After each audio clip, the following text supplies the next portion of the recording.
All right. The first episode wasn't bad. Maybe it'll get good. I don't think so, but you know what? The first few are always okay, so I'm going to enjoy it for what it is. A gay disappointment. So we open with somebody watching some crazy 80s talk show. Oh, it's the writer who's been Mickeyed and kidnapped. Damn it, I gotta turn this light off. I don't know what I'm thinking trying to watch this crap in the daytime. Somebody vacuuming in the room, measuring the carpet. Oh God, they drugging him again. Oh no, we heating up a needle. They got him Ah! Stop torturing him! No, no, no, no! Oh God, no, no! Oh, stop! Stop torturing him! I mean, can't you just kill him and be done with it? Why in heaven's name did your writing ass go down to this bar if you knew there was a killer on the loose without no backup and no front up? Lord, so he going on his psycho killer soliloquy about homosexuals are part of the natural order of things, which is true. But why you cutting us up with no anesthesia? Good Lord. So he sees he has a Marine tattoo, and he's like, I can't use you, so I'm going to put you back to sleep and let you tell the popo about me. Look, you could have kept him asleep rather than cutting at him. So we can't tell who the face of this guy is. So he wakes up in a peep shop and stumbles home. Well, he can't stumble home. He collapses in front of the store and nobody will help him. Back with the Fire Island doctor, she's still looking at the blood from the dirt. So back with the blood doctor, she's looking at Zachary Quinto's blood and she says he's got cryptosporidium. Oh, it's an amoeba. So she's give him some pills and say, stay in bed and don't hump. So in the waiting room, so this is apparently a gay health clinic. And in the waiting room, we've got one of the lesbians we saw with Sandra Bernhardt. She's talking to this other guy who looks like an extra from Greece. And there's somebody else who has a newspaper over his head. And she says, I know you're listening to us, and tears his paper down, and it's the killer. So this guy is giving us a Dahmer tea, and he says my medical privacy is protected by law. Oh, but I'm just joking. I'm here for a cat bite. But he gets called in. His name is Mr. Whiteley. However, he tells the doctor he got a rash that won't go away. Adam goes by the writers and gives him a picture of Sully and asks him to put it in the paper. Oh, God. So the writer got all his fingers taped up because the guy was putting needles in them. The writer's mad because he's wondering, would my boyfriend even have stuck his neck out for me? He said, I got abducted and I can't believe I was let go. But sadly, Scully probably didn't make it. Adam says, let's start a tip hotline where we can collect information. He said, look, let's band together. I'm mad too. Ain't nobody gonna save us but ourselves. So they get the alarm going. They got the paper out. They're handing out flyers. They got the hotline going. And now the native, the Village Voice, is getting tons of tips. Sometimes the jokes just write themselves. But then we see Adam get snatched up off the street. It looks like by the popo. But now the lesbians come in to talk to the writer. So the lesbians want to be included. He says, look, we trying to catch a killer. You want to help Heifer? He said, okay, we got to do a double issue for Pride, so y'all do the les, we'll do the gay. So Adam's with the popo, and we got 3 detectives grilling him. He just wants a Coke. They asking him why he tell the gay reporter, you got a thing against cops? Y'all wasn't doing nothing. The gay cop is like, look, I took your statement and you said your friend was attacked by a leather guy. And people in that community are usually harmless and benign. He is absolutely right. Leather people, some of the nicest people you could ever meet. They look scary. They're really not. They're very much into consent, way more than most men. If they gonna do something to you, you signed up for it and you gonna thoroughly enjoy it. They just like wearing leather. But I like wearing Ralph Lauren sweaters, so everybody got their something. Some people like pajamas, some people like tracksuits. They like leather. And the hats can be cute. What the hell? What the hell? The police tell him, you know, you're right. We are constrained by the limits of the law. Then they bring in this big shirtless black guy with a cowboy hat. What he gonna do? Hump it out of him. Oh, Lord. Rai, what are you doing? Or are they gonna have him beat him up? He got a jockstrap on in the police. What? Where? We ain't even through episode 2 yet and it's getting this stupid. What? Child, he slapped the hell out of him. Why is he in a jockstrap? So the story's so unbelievable. So he won't get any blood on his uniform. I'm trying to think. Oh, God. Oh, he just gave one slap and then walked away. Ass just out. Why would these straight police officers want to look at that? Because we know the gay one hiding his identity. If they just got men in jockstraps walking around the office. So because he won't recant his story, they lock him up. So the gay one go to give him a Coke in his cell. Oh, God, 27 more minutes. There's got to be something better on. I mean, damn, Rai. The first episode, I was like, all right, you kind of doing something. Girl, let's get to the blood plot line, because this is getting on my nerve. So he says, I'm going to let you out soon, but call me if you hear anything, because I'm trying to work on it quietly. I don't know. I think you the killer. You probably just wearing some lift in your shoes. You out here in heels, heifer. See, now, if he the murderer, I swear, I'm going to have to start writing an interesting story, because this ain't it. Meanwhile, on the Upper West Side, the gay cop's ex-wife confronts the writer. And he's like, what do you want? Oh, God. So she has this box, and she says, I found this hidden amongst our things. Is this what you two are into? And it's the hankies and some handcuffs and leather restraints. However, he did ask, what does a blue hanky mean? But honey, if you got the hankies, then you know. Ooh, and he sees a bottle of chloroform. He said, oh, I ain't gonna talk to you about our sex life. She said he could be lying to you because he lied to me. The writer says she paranoid. I think this heifer might be on to something. Ooh, she said, oh, you didn't know about this, did you? Mm-hmm. Child, when a heifer trying to suss something out, it's best to just go on and confess, because she gonna find out. Back with Adam, one of his friends goes to pick him up. They didn't have to post bail, and he didn't get charged with nothing, fortunately. So his friend's inviting him to a warehouse rave to lift their spurts.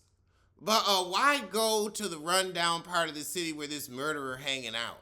Girl, they on the late night A train getting down there. Ooh, in the 80s, the subway was not the place to be. I was like, do I have to poop? Yes, I have to poop.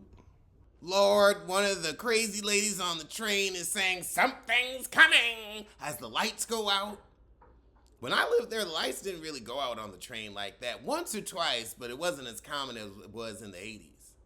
Back at home with the gay cop and the writer, they're having a tense dinner. He said, well, I'm not mad at you, but when I went to the popo and showed them my wounds, they act like I made it up. Yeah, gays do want attention, but not that kind. The writer said, well, the psycho said the police wasn't gonna do nothing, and he right. And the cop gonna say, not fair. No, fair. Fair. He's like, well, what's going on with the investigate gay? I gave you a description. Have you gone to the brownstone? You used any resources? No. Oh, he said, when you gonna tell him you gay at his retirement? He said, look, it ain't good for you to live a lie. The cop said, well, I did just leave my wife. No, she caught you humping on her. No, she caught you fucking with fellas. He said, okay, well, let's go hunting for him tonight. Pick a leather bar and let's head to it. They really didn't need to hit us with 2 episodes at once. We could have taken the extra week. Y'all, this ain't that damn interesting. That's why I'm afraid they just trying to dump it before the holidays. That's what they did with that shitty one last season. Rai just collected a check. However, we get to the leather bar and the night is bumping. Oh, and we see The actor that put the stool up his butt got a Mai Tai at the bar, and he's like, I didn't order this. The bartender said, oh, it's from that guy, but he disappeared. Fortunately, the actor don't drink it, he get a burr. Just, uh. Then the farts get into the act. It's like, oh yeah, that's a delicate flower right there. So outside the bar, the actor gets a phone call on a payphone. How the hell do you time that? I think I remember I did that once. Once I think I was able to call somebody on a payphone or get a call on a payphone. Like, this was like right when I must have been in like the beginning of high school. And there was like a payphone in our cafeteria that like you could call. And I don't even know how you got the phone number. Oh, Lord. Oh, I don't know how we got in touch with people in those days. What I love about this new era of constant communication, you can't fake the funk. You got a good maybe 6 hours where you can say, oh, you know, I was asleep, my phone was off, I didn't have reception. You got a good 6 to 8 hours. After 24, no, your ass just didn't want to respond. That's that on that. No more waiting by the phone with me, I'm going out to live. You want this bus, you better call early. And that's what seems to be happening on this call, a bussy reserve. Oh, he just answered the phone to answer it. And the guy says, you want to come hang out with me? And he's like, are you kidding? He said, no, come to the party. Oh, Lord. He's like, nah, I ain't going to meet you at the bar. Come here. I got everything we need. You better stay at that bar. He said, okay. Ooh, 17 Great Jones, apartment 11. No, that's money. That's money. You show up there. You be cautious, but ain't nobody over. Well, I don't know what Great Jones was back then, but Great Jones now, if somebody invited me, I'm going. Oh, no, he said the basement. I'm thinking more penthouse. I don't even know why they gave us your name. We're going to forget it in 10 minutes. Girl, this performing art free milkshake song. Get the milk from Sister Clarence, make the milk so free. I prefer taste the biscuit, taste the goodness of the biscuit. So this is the arty party that Adam and his friend going to. So his friend gets called to the stage because he's an artist as well. Oh, we inserting ourselves with some drugs, okay, because intravenous. Lord, now he's slumping on stage with her hair on. Oh, God, now this queen that's leading the arts is saying, something is coming for you. So Adam gets scared and starts to leave. But Theo sees him leave and walks out after. And I guess Theo would be there because he's arty and farty. So he asks him if he okay, and Adam says, how many guys do you collect in a week? Why even have a boyfriend? Girl, we asking the same question damn near 30 years later. Actually, yeah, 31 years later. When I get a man, I ain't looking for nothing else. I got you. You are enough. You it. I'm going to be like, you know, yeah, he cute, but he ain't you. And you can put up with me. I know that's nothing but a bad time walking. He said, don't you want something more than just getting left with clap in your throat? He said, all you getting is some clap. Just clap. Only clap. Not crap. Just clap. So they gonna just have a little date night. Crap free, clap free. But at the leather bar, the writer and the cop are showing up. I think the writer is trying to figure out what's going on with his man. So now the writer talking to the cop in the bar, and he's like, it must be difficult living your life in denial, constantly saying this ain't your type of place when I done already seen your secret sex stash box from your ex-wife. Spill it, sissy.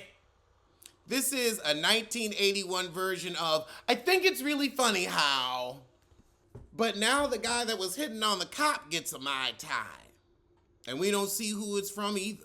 Oh no, the guy done taken the drink, and now somebody up behind him, he think they just playing a little sexy game. Oh God, he just stabbed him in the neck in the club. So now he's screaming, they calling him an ambulance, hopefully he'll make it. So the cop goes into action, seals off all the exits.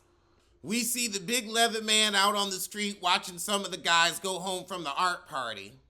over with the blood doctor and her patient, Mr. Whitley, or Whiteley, whatever. So she thinks what's bothering him is that dang Kaposi amoeba. However, she gets a call from Sandy Bernhardt, who says, I know what's happening to your patients in the Deer on Fire Island. So she sets off for a late night rendezvous for information. Why you gonna meet this heifer in the dark in Central Park in the 80s? Oh, Lord, so now she see the big leather man and he got a chain. Run, heifer, run! She run right into Sandra Bernhardt. Sandra will grab that chain and whoop his ass. I'd want her to have my back on a night like this.